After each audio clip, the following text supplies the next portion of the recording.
வணக்கம் ஓவியா. தொடர் மழையின் எதிரொலியால் பூந்தமல்லி அடுத்த பாரிவாக்கம் ஏரி முழுவதுமாக நிரம்பியுள்ளது. மழை நின்ற பின்னரும் தொடர்ந்து ஏரிக்கு நீர்வரத்து அதிகரித்து வருவதால் ஏரி முழு கொள்ளளவையும் தாண்டி அருகே உள்ள குடியிருப்புகள் மற்றும் சாலைகள், காலி நிலங்களில் வெள்ள நீர் புகுந்துள்ளது. ஏரி அருகே இருக்கும் மாருதி நகரில் 50க்கும் மேற்பட்ட வீடுகளை மழைநீர் சூழ்ந்து மக்களின் இயல்பு வாழ்க்கை பாதிப்புக்குள்ளாகியுள்ளது. அதேபோல் பாரிவாக்கம் பட்டாபிராம் சாலையில் வெள்ள நீர் வெளியேறி சாலை முழுவதும் தேங்கி நிற்பதால் வாகன ஓட்டிகள் சிரமத்துடன் பயணிக்கும் சூழல் ஏற்பட்டுள்ளது.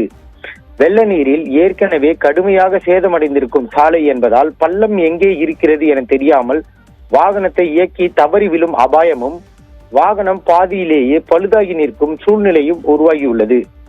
அத்துடன் பள்ளி மற்றும் கல்லூரி செல்லும் மாணவர்களும் அவர்களை அழைத்து செல்லும் பெற்றோர்களும் சிரமத்துடன் பயணித்து வருகின்றனர். பொதுமக்களின் பாதுகாப்பை உறுதி செய்யும் வகையில் அரசு அதிகாரிகளும் காவல்துறையினரும் போக்குவரத்தை கண்காணிக்க வேண்டும் எனவும், ஆபத்தான பகுதிகளில் எச்சரிக்கை பதாகைகளை மற்றும் தடுப்புகளை அமைக்க வேண்டும் எனவும் கோரிக்கை எழுந்துள்ளது. மேலும் வெள்ள நீரை உடனடியாக வெளியேற்ற நடவடிக்கை எடுக்க வேண்டும் எனவும் கோரிக்கையை பொதுமக்கள் முன்வைத்துள்ளனர்.